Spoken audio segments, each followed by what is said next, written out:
A very warm welcome to all of you on your YouTube channel BioBeat. Dear students, today we are going to solve the sample question paper released by the Central Board of Secondary Education. It means the CBSE used to release a sample question paper by which the students can analyze the pattern of question paper upcoming in board examinations. प्यारे बच्चों, प्रति वर्ष every year CBSE कई महीना पहले exam होने के कई महीना पहले 7-8 महीना पहले एक क्वेश्चन पेपर रिलीज कर देती है ताकि ये बच्चे जो बोर्ड के हैं एनालाइज कर सकें कि पैटर्न पेपर का क्या होगा और उसके बाद कितने सेक्शन में कितने मार्क्स होंगे, किस टाइप के क्वेश्चन होंगे, क्वेश्चन की डेप्थ क्या होगी, इजी टू मॉडरेट होंगे, मॉडरेट टू टफ होंगे या इजी टू मॉडरेट होंगे ओनली, या टफ इजी मॉडरेट सारे होंगे या टफ टफ टफ होंगे। तो लेवल ऑफ क्वेश्चन आप ये अंदाजा लगा सकते हैं इस सैंपल क्वेश्चन पेपर को देखकर। यही मकसद है सीबीएसई का कि प्रति वर्ष जो भी पैटर्न बदलना हो 7-8 महीना पहले बच्चों को ये पेपर मिल जाना चाहिए ताकि बच्चे अपनी तैयारी इस पेपर के अकॉर्डिंग कर सकें। प्यारे बच्चों, आइए सॉल्व करते हैं sample question paper released by the central board of secondary education. Dear students, ये सैंपल क्वेश्चन पेपर है क्लास 12th का, दैट्स इट। बायोलॉजी का कोड है 044। 2024-25 की बात है ये, यानी जिस वर्ष यानी 2024-25 के आप छात्र हैं तो इस वर्ष का ये क्वेश्चन पेपर है, यानी इसी क्वेश्चन पेपर के पैटर्न पे आपके बोर्ड का पेपर आने वाला है। टोटल 70 मार्क का आपका पेपर होगा, 30 मार्क का प्रैक्टिकल हो जाएगा। तो प्रैक्टिकल की बात यहाँ पे मैं नहीं करूँगा। 3 घंटे का आपके पास टाइम होगा। Only 3 hours you have to solve the question in the board examination. Dear students, all questions all compulsory. जितने क्वेश्चन है सारे क्वेश्चन का करना ज़रूरी है क्योंकि सारे के सारे क्वेश्चन कंपलसरी हैं करना। जैसे आपका क्वेश्चन पेपर 5 सेक्शन में बटा होगा, 5 सेक्शन में, जिसमें 33 क्वेश्चन होंगे और 33 में आउट ऑफ 33 आपको सॉल्व भी करना है। क्यों ऐसा आप कह रहे होंगे कि ऐसा मैं क्यों बोल रहा हूँ? इसलिए बोल रहा हूँ क्योंकि ऊपर लिखा है ऑल क्वेश्चंस आर कंपलसरी, इसलिए इंस्ट्रक्शन को बहुत ध्यान से पढ़ा जाना चाहिए। हाँ, हो सकता है कि मान लीजिए 25 नंबर क्वेश्चन लिख दिया गया, यहाँ पे और लिखा गया और एक कोई क्वेश्चन लिखा गया, तो चाहे आप इसको सॉल्व करें चाहे इसको सॉल्व करें, वो क्वेश्चन नंबर 25 ही कंसिडर किया जाएगा। तो प्यारे बच्चों, आपको इंटरनल चॉइसेस तो मिल सकती हैं लेकिन ओवरऑल क्वेश्चन में चॉइसेस नहीं मिलेगी। There is no overall choices. It means 33 में से 33 करना है। हाउएवर, जबकि internal choices have been provided, internal choices दी गई हैं। जैसे मान लीजिए 20 नंबर का क्वेश्चन है, 20th क्वेश्चन, तो 20 नंबर का क्वेश्चन में कोई अथवा लिख के क्वेश्चन लिखा होगा, तो चाहे आप और के बाद वाला करें या 25 के जस्ट सामने जो लिखा है उसको करें, तो दोनों का मतलब कंसिडर एक ही क्वेश्चन किया जाएगा, यानी क्वेश्चन अलग होगा। क्वेश्चन अलग होगा लेकिन क्वेश्चन नंबर मान लीजिए 5 है तो क्वेश्चन नंबर 5 है और लिख के कोई क्वेश्चन लिखा गया तो दोनों क्वेश्चन नंबर 5 ही है। चाहे इसको करो चाहे इसको करो, वो क्वेश्चन नंबर 5 ही कंसिडर किया जाएगा। तो इंटरनल चॉइसेस तो मिलेंगी लेकिन ओवरऑल चॉइसेस नहीं मिलेंगी। इसलिए प्यारे बच्चों, 33 क्वेश्चन में से 33 क्वेश्चन आपको करके आना है। यहाँ कोई नेगेटिव मार्किंग नहीं होती है ताकि एग्जामिनर आपको नंबर देना चाहे तो दे सके। तो कभी भी खाली कॉपी नहीं छोड़ के आना है। आपको कोई क्वेश्चन नहीं आ रहा है फिर भी आप उसे कुछ ना कुछ करके ही आइए, ठीक है। सेक्शन ए में 16 क्वेश्चन, 16 क्वेश्चन ऑफ 1 मार्क, यानी आपको सेक्शन ए में 16 क्वेश्चन 16 मार्क के, यानी 1 मार्क का ईच क्वेश्चन, तो 16 मार्क का हो जाएगा आपका सेक्शन ए। सेक्शन बी में कितना हो जाएगा? सेक्शन बी में 5 क्वेश्चन 2 मार्क के, ओवरऑल 10 मार्क का हो गया, 5 2 10। सेक्शन सी में 7 क्वेश्चन 3 मार्क के, 21 मार्क का। सेक्शन डी में 2 क्वेश्चन केस बेस्ड 4 मार्क का, 4 टू जा 8 मार्क, एंड सेक्शन ई में 3 question 5 mark, it means 15 mark. So you can add it. 16 plus 20 is equal to 26, 26 plus 21 is equal to कितना हो जाएगा, 26 plus 21 is equal to 47, 47 plus 8 is equal to 55, 55 plus 15 is equal to 70 mark. 70 mark का आपका paper होगा. 3 hours आपके पास time होगी question paper को सॉल्व करने के लिए. अगला इंस्ट्रक्शन ये है, वही दिया गया है, अटेम्प्ट ओनली 1 अल्टरनेटिव इन सच क्वेश्चन, जिसमें अल्टरनेट ऑप्शन हो, जैसे क्वेश्चन लिखा गया अथवा लिखिए कोई क्वेश्चन, तो चाहे जो कर दीजिए आप. वेर एवर नेसेसरी, जहाँ पे ज़रूरत हो आप एक अच्छा सा डायग्राम बना सकते हैं. तो ये इतना इंस्ट्रक्शन था. आइए सेक्शन ए को सॉल्व करने की कोशिश करते हैं. Signal for parturition in human female originate from. ध्यान दीजिएगा, पार्चुरेशन यानी बच्चे को जन्म देने की प्रक्रिया को पार्चुरेशन कहते हैं. यानी जब बच्चा फुली डेवलप हो जाता है माँ के यूटेरस में, उस बच्चे के जन्म को पार्चुरेशन कहते हैं. यानी बच्चे के जन्म के दौरान जो बच्चे को जन्म देने के लिए माँ को पता चलता है, पहला सिग्नल होता है, वो सिग्नल की ओरिजिन कहाँ से होती है.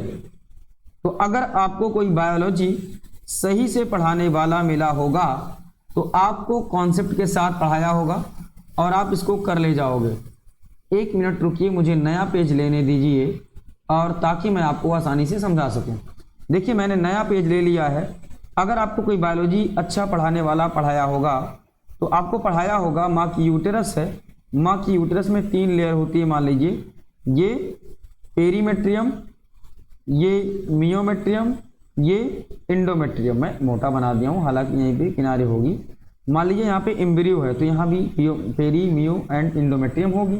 तो ओवरऑल ये हो गया आपका एम्ब्रियो, ये आपकी तीनों मेम्ब्रेन यूटेरस की. ठीक है, तो जब बच्चा फुली डेवलप हो जाता है, देखिए मैं बता इसलिए रहा हूँ ताकि आपसे इस टॉपिक से रिलेटेड कोई भी क्वेश्चन आए फिर भी आप कर सको. तो इस जगह पर कुछ रिसेप्टर्स होते हैं. मान लीजिए ये क्या है,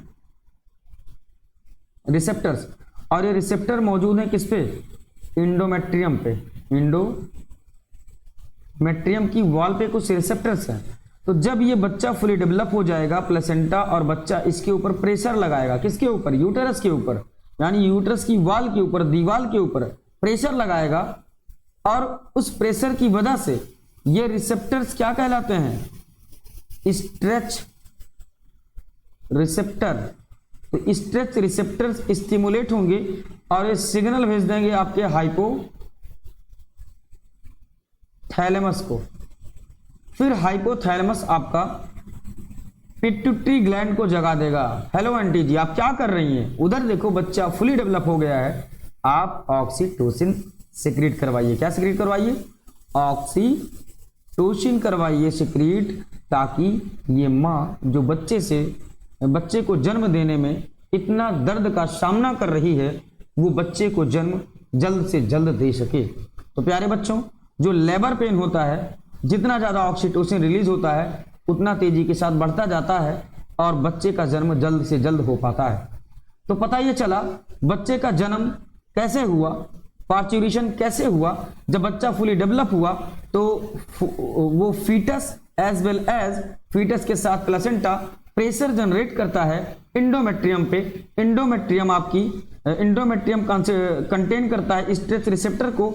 स्ट्रेच रिसेप्टर सिग्नल भेजता है हाइपोथैलेमस को, हाइपोथैलेमस जगा देता है पिट्यूटरी ग्लैंड को. पिट्यूटरी ग्लैंड सिक्रीट करती है ऑक्सीटोसिन, जिसकी वजह से लेबर पेन होता है और बच्चे का जन्म हो पाता है. जन्म कैसे होता है, इसमें मियोमेट्रियम में कॉन्ट्रैक्शन और रिलैक्सेशन होता है, जिसकी वजह से जो इंडोमेट्रियम में जो फिंगर लाइक प्रोजेक्शन बना होता है, यानी बच्चा उसमें क्या होता है, अटैच्ड होता है इंडोमेट्रियम की, यूटेरस की इंडोमेट्रियम वॉल से. वो बच्चा वहां से छटक जाता है और बच्चा को जन्म देने में किसी भी माँ को आसानी होती है. ये कॉन्सेप्ट आपका डेवलप कराया गया होगा. लेकिन यहाँ पे ऑक्सीटोसिन की वजह से पार्चुरेशन फाइनली हो पा रहा है.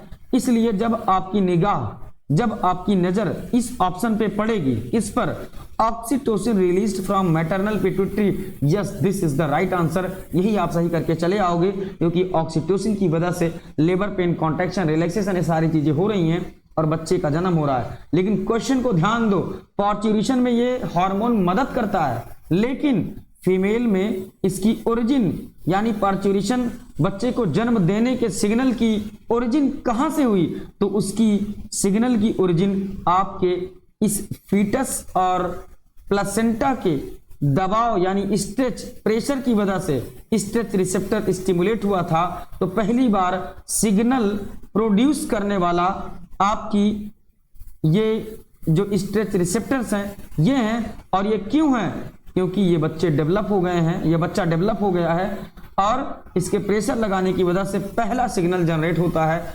तो पहला सिग्नल किसकी वजह से जनरेट होता है, प्लेसेंटा की वजह से और फुली डेवलप्ड फीटस की वजह से। आई थिंक आपका कॉन्सेप्ट क्लियर हो चुका है और अब आप इस टॉपिक से रिलेटेड क्वेश्चंस सॉल्व कर पाएंगे।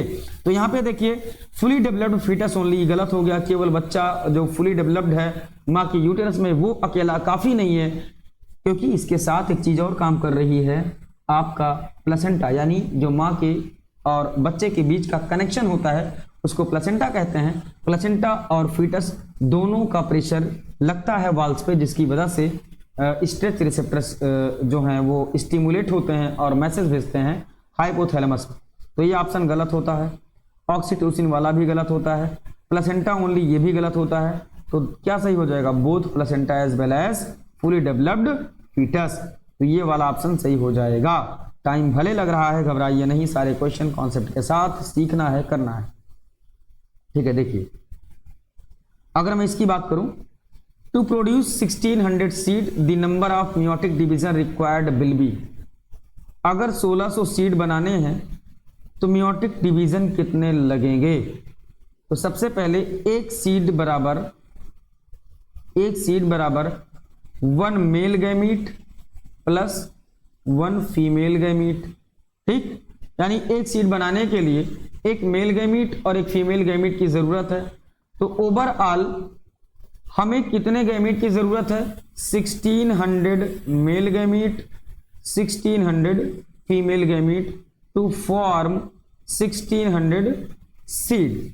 1600 सीड बनाने के लिए 1600 मेल गैमीट 1600 फीमेल गैमीट की जरूरत है। तो आइए हमें 1600 गैमीट बनाना है। अगर हम मेल गैमीट की बात करें और फीमेल गैमीट की बात करें, तो मेल गैमीट में एक बार मियोटिक डिवीजन कंप्लीट होता है तो 4 मेल गैमीट बनता है। कितने बनते हैं, 4 मेल गैमीट। और फीमेल गैमीट में क्या होता है, एक बार मियोटिक डिवीजन होता है, यानी फीमेल के अंदर जो गैमीट बनता है, जो सेल्स गैमीट बनाने वाली हैं, उसमें एक बार मियोटिक डिवीजन होता है तो 3 डीजनरेट हो जाती हैं, 3 डीजनरेट हो जाती हैं, सॉरी 4 बन गया, 3 डीजनरेट हो जाती हैं और एक क्या बना लेती है, एग। यानी एक फंक्शनल फीमेल गैमीट एक डिवीजन में केवल एक ही बनता है, और मेल में एक मियोटिक डिवीजन से 4 मेल गैमीट। तो ओवरऑल 1600 मेल गैमीट चाहिए। तो कितनी बार मियोटिक डिवीजन कराना पड़ेगा मेल गैमीट को पाने के लिए, तो सबसे आसान तरीका 1600 को 4 से डिवाइड कर देंगे तो 4 4 जा, overall 400 meiotic division required for the formation of 1600 male gamete. 1600 male gamete बनाने में 400 मियोटिक डिवीजन लगेगा, क्योंकि एक मियोटिक डिवीजन में 4 मेल गैमीट बन जाते हैं। अगर फीमेल गैमीट की बात करें हम, तो फीमेल गैमीट में एक मियोटिक डिवीजन के बाद केवल एक गैमीट बन पाता है। इसका मतलब 1600 गैमीट बनाने के लिए 1600 मियोटिक डिवीजन करना पड़ेगा। तो 1600 plus 400 is equal to 2000 meiotic division is required for the formation of 1600 female gamete and 1600 male gamete, and 1600 male female gamete fused to form 1600 seed. I think you are able to understand each and every concepts related to these questions. So option is here 24th, 2400 and 2000, 1600, 1800. तो directly आपको option मिल चुका है 2000 meiotic division is required for the formation of to produce 1600 seeds. I think you are able to understand. आइए अगले question की तरफ चलते हैं।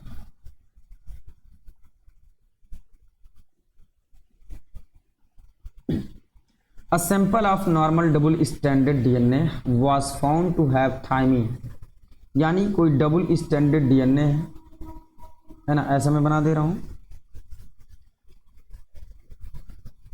चलो मान लीजिए डबल स्टैंडर्ड डीएनए है ये, was found to have thymine content। क्या कह रहा है कि थायमीन जो है 27% है। What will be the expected proportion of guanine? तो ग्वानीन का परसेंटेज क्या होगा, ग्वानीन कितना परसेंट होगा? तो चारगाफ रूल के अकॉर्डिंग ए बराबर टी होता है, जी बराबर सी होता है। ठीक है, ये बॉन्डिंग की बात नहीं कर रहा हूं, ए के बराबर टी होता है, जी के बराबर सी होता है। तो ए की बात करें तो ए डबल बॉन्ड टी भी बनता है और जी और सी के बीच में ट्रिपल बॉन्ड बनता है, जी और सी के बीच में ट्रिपल बॉन्ड बनता है। ठीक है, तो यहां पे चारगाफ रूल के अकॉर्डिंग अगर देखें तो होता क्या है, एडेनिन बराबर थायमीन, ग्वानिन बराबर साइटोसिन। ठीक है, तो थायमीन कितना है 27%, तो एडेनिन कितना हो जाएगा प्लस 27%, ओवरऑल कितना हो गया 54%। कितना हो गया 54%। तो ये 54% हो गया आपका एडेनिन और थायमीन। तो बचा कितना 46% ग्वानिन प्लस साइटोसिन बचा है। तो केवल ग्वानिन और साइटोसिन निकालना है, तो ग्वानिन बराबर हो जाएगा 23 और साइटोसिन बराबर 23। समझ आ रही बात? तो ग्वानिन बराबर 23, 23 और साइटोसिन बराबर 23। ठीक है, अगर मैं नाइट्रोजनस बेस की बात करूं तो आपको थोड़ा सा कॉन्सेप्ट समझा दूं, पहले इसको सॉल्व करा देता हूं। तो यहाँ पे साइटोसिन और ग्वानिन आपको कितना मिल गया 23%। ऑप्शन देखो 23%, यही सही हो जा रहा है। थोड़ा सा इसके बारे में कॉन्सेप्ट भी क्लियर कर लीजिए आप लोग, देखिए ताकि कोई क्वेश्चन आए तो गलत ना हो। जो डीएनए होता है वो पॉलीन्यूक्लियोटाइड होता है, पॉलीन्यूक्लियोटाइड। यानी पॉलीन्यूक्लियोटाइड किससे बना होता है, न्यूक्लियोटाइड से बना होता है। न्यूक्लियोटाइड में pentose sugar plus phosphate group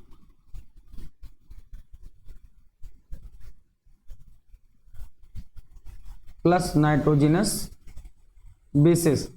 nitrogenous bases दो प्रकार के होते हैं, प्यूरीन एंड पायरिमिडीन। प्यूरीन को याद करने की ट्रिक है AG, agriculture, purine, AG, cut pyrimidine, CUT, C for cytosine, uracil and thymine. DNA में थायमीन होता है और आरएनए में थायमीन की जगह पे यूरेसिल प्रेजेंट होता है। जस्ट एक मिनट मैं थोड़ा सा पानी पी लेता हूं। ठीक,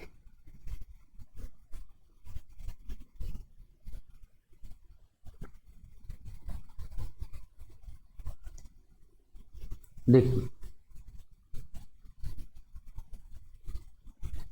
तो जो नाइट्रोजनस बेस हैं वो दो प्रकार के, प्यूरीन प्लस पायरिमिडीन। प्यूरीन एजी होता है, एडेनिन और ग्वानिन, और पायरिमिडीन कट होता है। ठीक है, तो जो चारगाफ रूल होता है बच्चा, चारगाफ रूल एडेनिन बराबर ग्वानिन होता है, एडेनिन बराबर थायमीन होता है और ग्वानिन बराबर साइटोसिन होता है।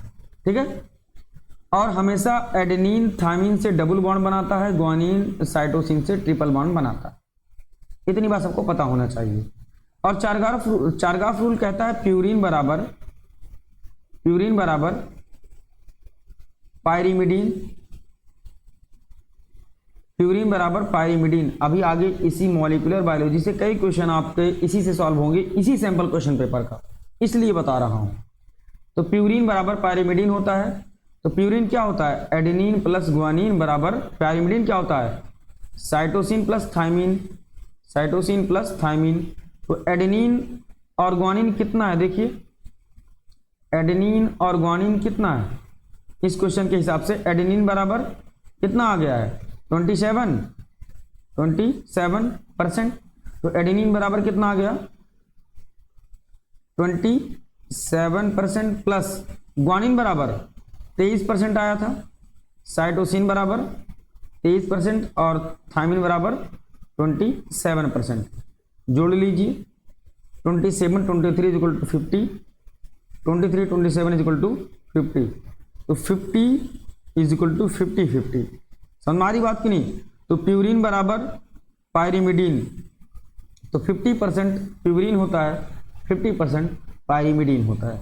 आई थिंक आपको प्यूरिन और पायरिमिडीन से रिलेटेड ये सारे क्वेश्चन सॉल्व हो जाएंगे जो यहाँ से आएंगे। आइए देखते हैं, ये 23% सही हो गया। अगला question, observe the schematic diagram that depicts a small section of nucleic acid, the bases in two strands are paired through hydrogen bond that are shown by the dark lines. Identify the correct sequence of nucleotide in 5' to 3' direction. इस question का challenge सबसे पहले ये है कि एक schematic diagram दिया गया है, न्यूक्लिक एसिड यानी डीएनए डबल स्टैंडर्ड है, हाइड्रोजन बॉन्ड से जुड़ा हुआ है दोनों स्टैंड, और identify correct sequence of nucleotide 5' to 3' nucleotide का सीक्वेंस क्या होगा। ठीक है, न्यूक्लियोटाइड का सीक्वेंस क्या होगा 5' to 3'। तो हमेशा के लिए जो तरीका मैं बताने जा रहा हूं आपके काम आएगा। कैसे जाने कि 5' कौन है 3' कौन है, तो ये इधर फॉस्फेट है, इधर OH है। याद रखना, जिधर फॉस्फेट ग्रुप फ्री हो उधर 5', फॉस्फेट 5, जिधर फॉस्फेट फ्री है उधर 5', उसका अपोजिट ऑटोमेटिक 3', फॉस्फेट जुड़ा है 5', ऑटोमेटिक 3'। ये सारी चीजें समझ में आ चुकी हैं। अब देखते हैं हम लोग कि हमेशा ग्वानिन साइटोसिन से ट्रिपल बॉन्ड बनाता है और एडेनिन डबल बॉन्ड थायमिन बनाता है। तो चाहे हम G ट्रिपल बॉन्ड C कर दें, चाहे C ट्रिपल बॉन्ड G कर दें, जैसे हम इसको ग्वानिन मान लेते हैं, इसको साइटोसिन मान लेते हैं, क्या सही है? कैसे जाने सही है? तो पहले जान लीजिए, जितने प्यूरिन हैं वो डबल रिंग स्ट्रक्चर में पाए जाते हैं, डबल रिंग। तो प्यूरिन क्या है? एडेनिन और ग्वानिन, तो डबल रिंग एडेनिन होता है और ग्वानिन होता है, तो डबल रिंग। यहां पे देखो ग्वानिन और साइटोसिन के बीच में बॉन्डिंग हुई है, तो डबल रिंग किसमें है? ये होगा ग्वानिन, क्योंकि ग्वानिन या तो होगा साइटोसिन या तो ग्वानिन। ये हो गया ग्वानिन, तो ऑटोमेटिक हो जाएगा साइटोसिन, तो वो गलत था। ठीक है, ये गलत था। समझ आगे बात। तो double ring structure guanine, single ring structure cytosine हो गया। ये प्यूरिन है और ये पायरिमिडीन है। तो pyrimidine सिंगल रिंग स्ट्रक्चर होता है और प्यूरिन डबल रिंग स्ट्रक्चर होता है। तो यहाँ पे क्या हो गया? C triple bond G। इसको देखें तो यहाँ पे क्या हो जाएगा? G triple bond C, automatic समझ में आ रहा है। ये double bond A double bond T। तो प्यूरिन कौन कौन सा है? एडेनिन और थायमिन, एडेनिन और ग्वानिन। तो डबल रिंग स्ट्रक्चर कहाँ है? क्योंकि हमेशा एडेनिन और थायमिन के बीच में बॉन्डिंग होगी, चाहे हम एडेनिन थायमिन दिखा दें, चाहे थायमिन एडेनिन दिखा दें। नहीं, ये गलत हो जाएगा यहाँ पर। क्यों? क्योंकि प्यूरिन डबल बॉन्ड नहीं होता है, मतलब डबल रिंग स्ट्रक्चर नहीं होता है, और आपका प्यूरिन डबल रिंग स्ट्रक्चर होता है। तो प्यूरिन में क्या क्या आ जाता है? प्यूरिन में हमने कहा आपका एडेनिन और ग्वानिन आ जाता है। तो यहाँ पे एडेनिन ये हो जाएगा और थायमिन ये हो जाएगा, थायमिन ये हो जाएगा, एडेनिन ये हो जाएगा। तो ओवरऑल CG मिला कहीं? CG T, एक मिनट, हाँ, डबल रिंग स्ट्रक्चर होता है A। उल्टा मैंने वही कॉपी कर दिया, वही साफ किया हुआ है, फिर भी मैंने गलती कर दी। देखो डबल रिंग स्ट्रक्चर वाला A हो गया, सिंगल T हो गया, तो ये वाला A हो जाएगा, ये T हो जाएगा, यही गलत हो रहा था। तो CGT, CGT अरे भाई ए है यार, CGTA थोड़ा सा नींद लग रही है, 2 बज रहा है इस वक्त, 2:30 बज रहा है, थोड़ा सा नींद लग रही है इसलिए मुझे दिक्कत हो रही है बोलने में थोड़ा, ठीक है। ये अगला question for visual impaired student के लिए है, फिर भी इसको बता देता हूँ इसको कैसे सॉल्व करेंगे अगर आपको आ जाए करने को। तो सबसे पहले यहाँ पे दिया है 4.6 × 10⁶ base pair are completed the process of replication in 18 minute. 18 minute में रेप्लिकेशन की प्रोसेस होती है और सारा ऑप्शन दिया गया है सेकंड में। तो सबसे पहले इस मिनट को सेकंड में बदलेंगे, ठीक है। तो 60 × 18 कर लोगे, है ना, तो लगभग जो भी आए 980 वगैरह से कुछ भी आएगा, ठीक है। 60 × 1080 आ जाएगा, ठीक है, 1080 1080 आ जाएगा, क्योंकि 18 0 18 6 108 इट मीन्स 1080 आ जाएगा आपका डिवाइड मल्टीप्लाई करने के बाद 60 और 18 का, ठीक है। तो ओवरऑल अगर आप बात करें तो 1080 सेकंड में क्या होना है कि रेप्लिकेशन की दर क्या होगी, ठीक है। तो रेप्लिकेशन की दर निकालने के लिए हम क्या करेंगे, 4.6 × 10⁶ का मतलब 60 लगा लो, चाहे ऐसे चाहे 10⁶ कर लो, अपान 1080।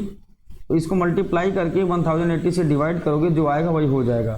तो मैंने एक बार इसको ट्राई किया था तो 4259 आ रहा था, तो इसका मतलब अप्रॉक्सीमेटली 4000 होगा और यही ऑप्शन करेक्ट है, ठीक है। अगला क्वेश्चन देखते हैं, Suresh and Rajesh have defective haemoglobin due to genetic disorder. Genetic disorder की वजह से सुरेश और राजेश के पास प्रॉब्लम है। तो सुरेश की प्रॉब्लम ये है thalassaemia autosomal dominant blood disorder. क्या सही है क्या गलत है, ठीक है। अगला क्वेश्चन यहाँ से मैं यार अगले वीडियो में शूट कर देता हूँ, मुझे नींद बहुत तेज लग रही है, दिक्कत हो रही है, ठीक है। चलो इसको सॉल्व कर लेते हैं तभी आगे बंद करते हैं, ठीक है। देखिए सुरेश जो है, सुरेश का और राजेश का दोनों का दिया गया है, कौन सा ऑप्शन, दोनों सही है ना, इधर भी सही होगा इधर भी सही होगा। तो एक ढूंढोगे दूसरा अपने आप मिल जाएगा, ये सही होगा तो ये सही हो जाएगा, ये सही होगा तो ये सही हो जाएगा। कोई भी एक आपको याद आ जाए आपको समझ में क्वेश्चन सॉल्व हो जाएगा। तो देखिए जो थैलेसीमिया है वो क्वांटिटेटिव डिसऑर्डर है और sickle cell anaemia qualitative disorder है, ठीक है। Sickle cell anaemia autosomal linked recessive trait, thalassaemia autosomal dominant blood disorder, thalassaemia autosomal dominant blood disorder, sickle cell anaemia autosomal like dominant. देखो जो सुरेश है एंड राजेश डिफेक्टिव हीमोग्लोबिन है, genetic disorder in Suresh. तो सुरेश के अंदर जेनेटिक डिसऑर्डर है जिसकी वजह से क्या हो रहा है, सिकल सेल एनीमिया बोलेंगे, क्या बोलेंगे, sickle cell anaemia. Sickle cell anaemia कैसा है, क्वालिटेटिव डिसऑर्डर है, ठीक है। ऑटोसोमल लिंक्ड डोमिनेंट ट्रेट, नहीं यार गलत हो गया, क्यों, रेसेसिव ट्रेट है। तो ये वाला ऑप्शन सही, तो ये वाला ऑटोमेटिक आपका सही हो जाएगा, thalassaemia autosomal recessive and disorder, ठीक है, autosomal recessive blood disorder, that's it. तो ये वाला ऑप्शन करेक्ट हो गया, सी वाला, ठीक है। यहाँ पे कौन सा सही होगा, सी वाला सही होगा। छठवां question, E coli the lac operon gets switched on when lactose. Dear student just आपको मैं 2-4 दिन में एक लेक्चर प्रोवाइड कर दूंगा मॉलिक्यूलर बायोलॉजी का, जहाँ पे आप लैक ओपेरॉन मॉडल पढ़ लोगे तो समझ में आ जाएगा, क्योंकि यहाँ पे समझाने लग जाऊंगा बहुत टाइम लग जाएगा, ठीक है। तो यहाँ पे कौन सा ऑप्शन सही हो सकता है, switched on present in the medium and it binds to the repressor, not present in the medium and repressor bind to the operator, not present in the medium and RNA polymerase bind to the operator, active lactose present, है ना, active lactose, ठीक है, binds to RNA polymerase, यही option सही होगा, ठीक है। कौन सा, डी वाला ऑप्शन सही हो जाएगा, ठीक है। प्रेजेंट इन द मीडियम, हाँ ठीक है, एक minute, operon gets switched on when lactose is present in the medium and it binds to the repressor, नहीं ये गलत है, ये वाला सही हो जाएगा, डी वाला, ठीक है, दैट्स इट। क्वेश्चन नंबर 7 देखते हैं, which of the following feature show the mechanism of sex determination in honey bee. Honey bee में सेक्स डिटर्मिनेशन कैसे डिटरमाइन किया जाएगा, उसे मैं आपको ऐसा पढ़ाने जा रहा हूँ या बताने जा रहा हूँ जिससे ज़िंदगी भर आपको कभी कंफ्यूजन नहीं होगा। सेक्स डिटर्मिनेशन अगर आपके मधुमक्खी से यानी बी से आ जाएगा तो कभी भी आपका क्वेश्चन गलत नहीं हो सकता है। तो आइए समझने की कोशिश करते हैं। यहाँ पे तो डायरेक्ट मैं उत्तर बता दूंगा, तो एक बार ऑप्शन पढ़ते चलिए ताकि मैं जो बताऊं समझ में आता रहे फटाफट। ठीक है, तो ऑप्शन है an offspring form from the union of sperm and egg develops as a female, यानी मेल फीमेल के गैमीट के फ्यूजन से जो ऑर्गेनिज्म बनता है वो हमेशा फीमेल होता है। ये सही है या गलत? ठीक है, ये बताना है। ठीक, हमारी बात। और आपका दूसरा ऑप्शन है males have half the number of chromosome than that of female.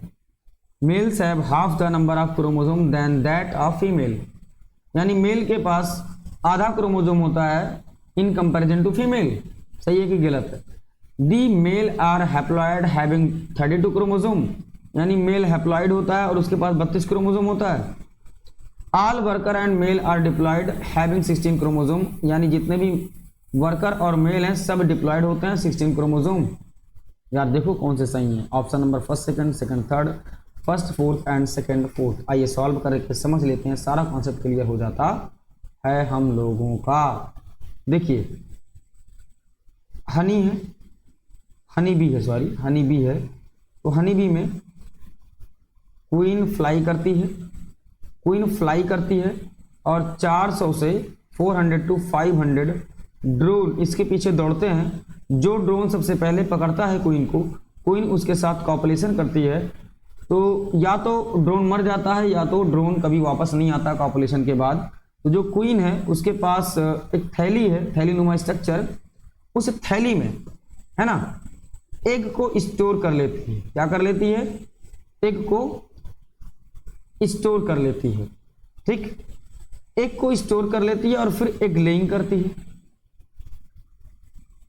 ठीक, एग लेइंग करेगी तो कुछ एग क्या होंगे, जो मेल एग इसके पाउच में या इसके थैली में कलेक्टेड है। किसके? क्वीन के। क्वीन के पास एक थैली नुमा स्ट्रक्चर होता है जहां पे एग इकट्ठा रख लेती है और लंबे समय तक उसी स्पर्म रख लेती है। उसी स्पर्म से एग फर्टिलाइज होता रहता है और क्वीन एग लेइंग करती रहती है। ठीक है, अरे उस पाउच का नाम क्या है यार, बस नींद की वजह से डिस्टर्ब हो रहा हूं मैं। ठीक है, क्वीन के क्या बोलते हैं, कौन सा थैली होती है भाई, याद नहीं आ रहा है मुझे, अभी याद आ जाएगा तो मैं बता दूंगा। कुल मिलाकर थैली समझ लीजिए। तो दो टाइप की चीज़ें हो सकती हैं, एक फर्टिलाइज्ड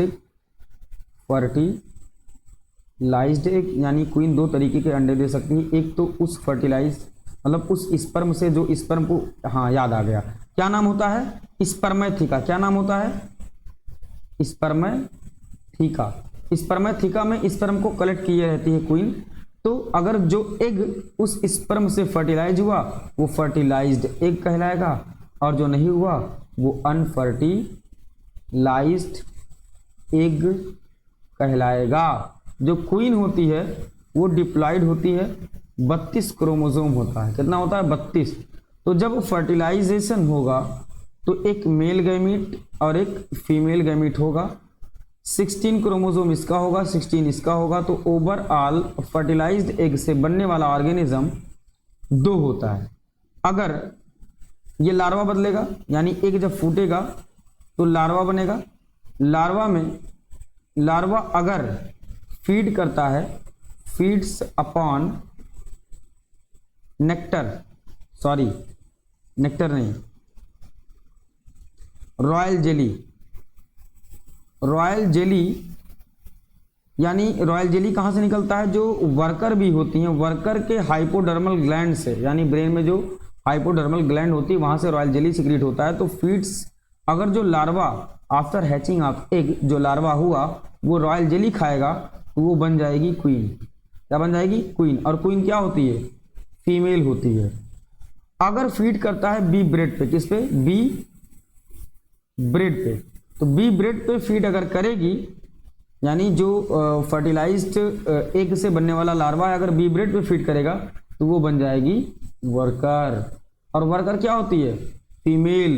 इसके पास कितना क्रोमोसोम, 32। इसके पास कितना क्रोमोसोम, तो 32, क्योंकि डिप्लॉइड है ना, 2n बराबर 32, यहाँ पे भी 2n बराबर 32, that's it.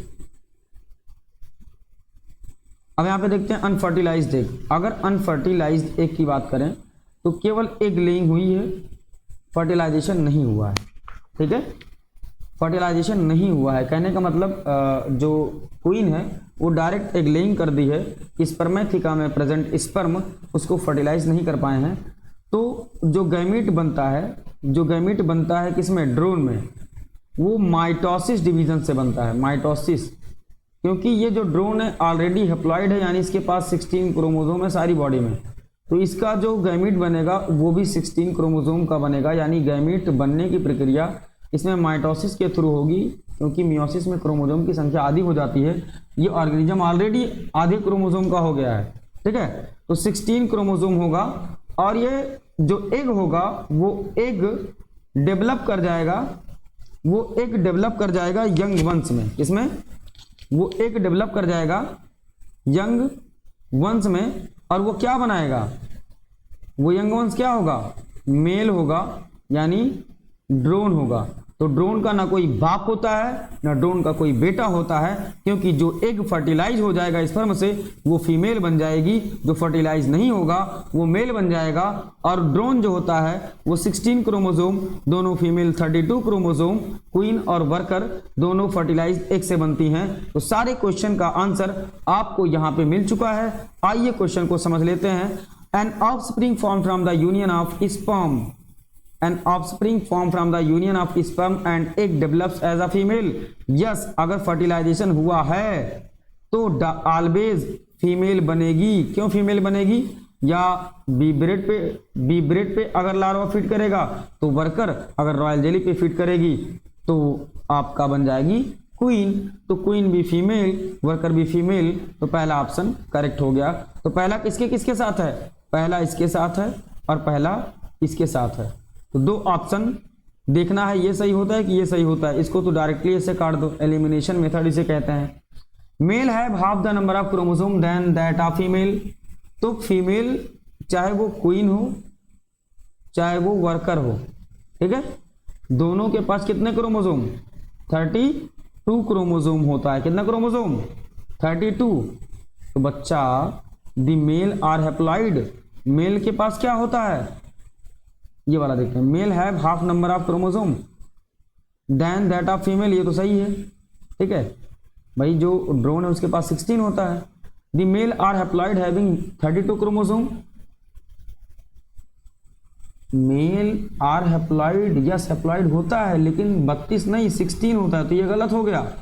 All worker and male are diploid having 16 chromosome, all worker and males are diploid having 16 chromosome. सारे मेल डिप्लॉइड होते हैं, नहीं बच्चा, कोई मेल डिप्लॉइड नहीं, सारे मेल हैप्लॉइड, यानी सारे ड्रोन हैप्लॉइड होते हैं, क्योंकि अनफर्टिलाइज्ड एग से बनते हैं। तो ये वाला गलत, सही क्या क्या है आपका, half the number of chromosome, ये वाला और ये वाला। तो फर्स्ट एंड सेकंड ये वाला ऑप्शन सही हो गया। That's it.